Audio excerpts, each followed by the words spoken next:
Hello， 大家好，欢迎收看本期小白测评，我是王炯。今天我们又在第一时间为大家带来 iQOO 5 Pro 的一个专门的体验视频。其实之前呢，这两台机器 iQOO 5和 iQOO Pro 是一起发布的。当时呢，我们以这个 iQOO 5为主呢，专门给大家做了一个体验但是呢，当时的5 Pro 呢还不怎么能够让大家看还在保密期，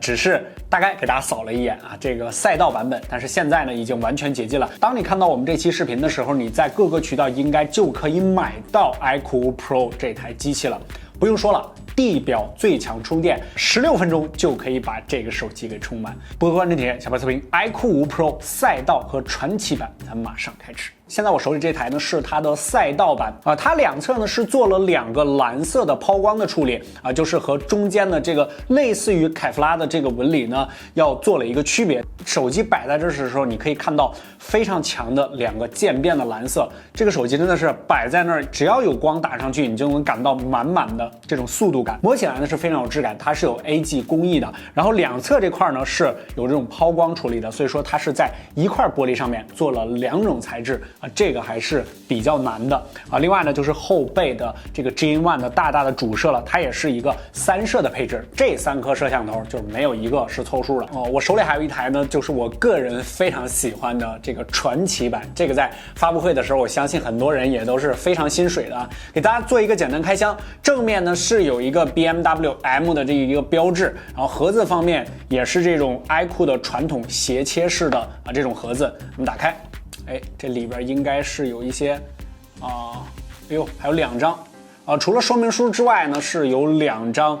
合作的这种卡片，然后上面是一个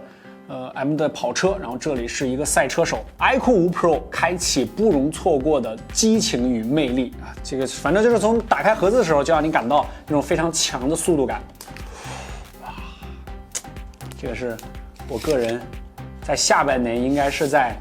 整个后背的这个 ID 设计上我最喜欢的一台机器，真的非常非常漂亮。它是这个素皮的版本，配件这块还有一个专门的塑料壳，这个是不防两侧的，它是顶部和底部，这样让手机会感觉更窄一些。然后下面这个大的充电器，跟普通充电器相比呢，确实要更大一些，但是它的这个速度也是非常非常快它应该是目前在整个机圈所有的手机都算着发布的，甚至一些没发布的你都算着。地表最快16分钟就可以充满，我们就先把它的充电的这个图呢，我们也实测了好多遍了给大家打出来，你可以看一下，平均每分钟280多毫安时，这是一个从来没有体验过的速度，真的是太快了。这也没电了。刚刚发生的就是一个真实的案例，我们在录制这期视频的时候，之前的小伙伴正在测续航，所以说我把手机用没电了。我们刚才是充了大概5分钟还是6分钟现在已经56%的电了，就是这么的快这是一个现实版的视频演示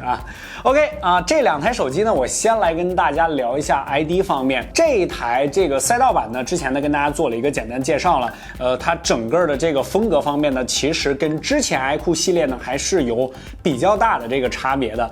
正面的 ID 方面呢已经是做的非常非常不错了，它是双曲面的这个屏幕两侧呢是向后收了一点，但是呢它这个曲面是非常非常克制的，比之前我们体验的很多全屏呢要更加窄一些，两侧发力或者说偏暗的这个面积呢也要更少一些。 Pro 版最热的肯定就是这台传奇版了。其实我觉得这次5 Pro 它在颜色的选择上是非常聪明的，这2个颜色是吧，并不是太多，但是几乎涵盖了所有人，尤其是这个白色，它又有这种 iQOO， 然后加上红黑蓝这个 BMW 的这个主题色非常的有速度感，而且呢它是一个白色素皮，这样形成了一个非常强大的反差，而且白色呢也更加能够吸引一些女性用户。配置方面呢，我们就不跟大家再多扯了，反正就是目前机圈最顶级的配置，这个骁龙865 LPDDR5 加上 UFS 3.1。然后跑分方面，咱们先来看一下 iQOO 的跑分情况。在安兔兔的综合跑分方面，目前5 Pro 是小白测评数据库的第1名，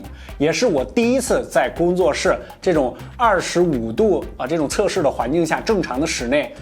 来到了67万，我真的是第一次见到这分数，确实已经非常非常快了。就是你要跑分，人家已经给你干到底儿了。屏幕方面呢，是采用的一个120赫兹的顶级的这个三星的屏幕，6.56英寸，支持 HDR 的10+。OK， 镜头方面呢，这次的 Pro 版呢，它是加上了 Gen-1，然后加了一个5倍的潜望式镜头，然后还有一个1300万的广角。这5倍的潜望镜头呢，也是800万的，支持 OIS 和 EIS 的这个防抖。前置呢是一颗1600万的一颗小小的挖孔吧。废话不多说，咱们直接来看一下它的实拍样张，尤其是 Gen-1在夜景方面的表现。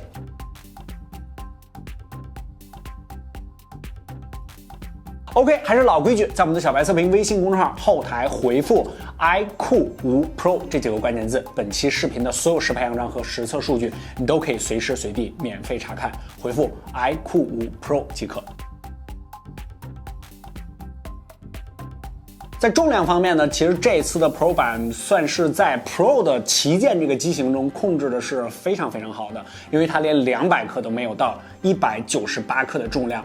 这两个版本呢，其实在厚度上有一些不同，因为素皮版嘛，大家都知道，这个皮质呢，它要稍微的厚一点点，它是9.53毫米，但是也没有到1厘米啊。然后这个是8.9毫米。之前我在发微博说这台机器的时候呢，有些小伙伴比较担心这个素皮版它是不是有些不爱脏啊？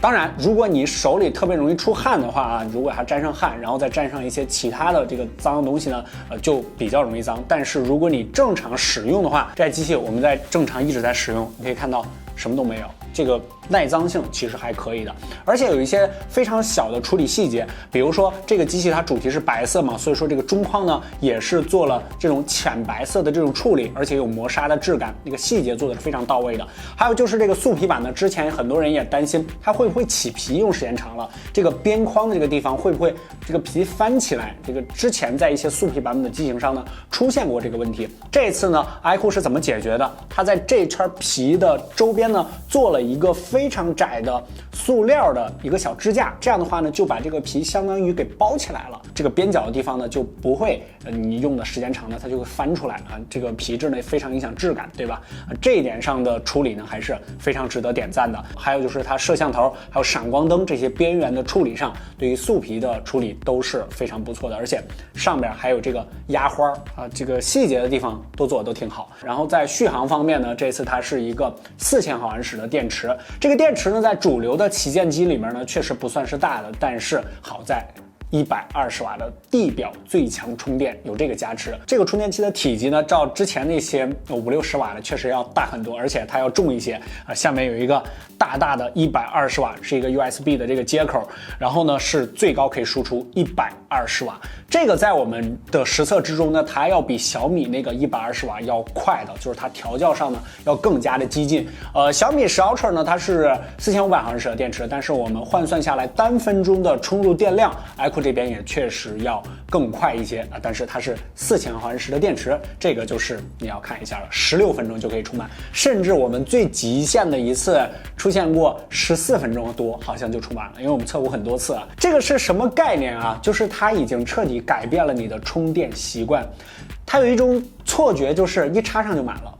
真的是有这种错觉，就是你一插上充电器，缓个神，或者说你随便干一点什么，回来一看，手机已经充满了。就是这种感觉，高瓦数的快充真的是极大的解决了电量的这种焦虑感。虽然说电池方面这个技术已经很多年没有进步了，是吧？一直都是一天要1充，甚至一天要2充，但是高瓦数的快充算是弯道给你了一个新的选择，这个彻底改变了你的用电习惯。这个120瓦刚刚发布的时候，很多人呢也对它的安全性呢也有一些顾虑，我们也做了实测啊，就是这个充电器的发热，这机器发热上肯定是没有什么问题的啊。它做的这么大，其实就是把热量呢留在它这个充电器端，我们也直接实测做了图表，大家可以看一下，还是不需要太担心的。而且呢，这个120瓦的快充呢是首个通过了莱茵安全快充认证的。在价格方面呢，这次分为2个版本，一个是8+256，还有12+256，它是4998和5498。实话说啊，在5000元这个档位，大家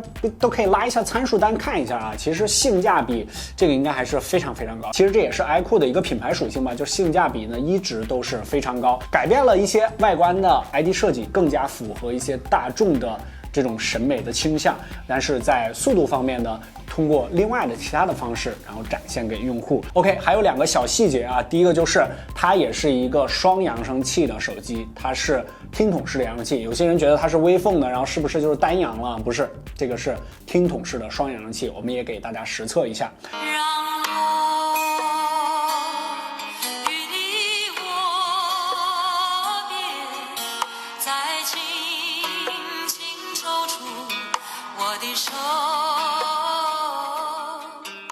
然后另外还有就是它没有3.5的耳机孔，这个之前有小伙伴我记得问过我啊，这个 Extra 震动马达这些肯定都是标配了。后期呢这2台机器还是挺热的啊 ，iQOO 5和iQOO 5 Pro， 我们呢也会为大家专门再带来一个深测视频，聊一聊它的120瓦快充，聊聊这2台性价比非常高的，或者说改变非常大的 iQOO 的新旗舰。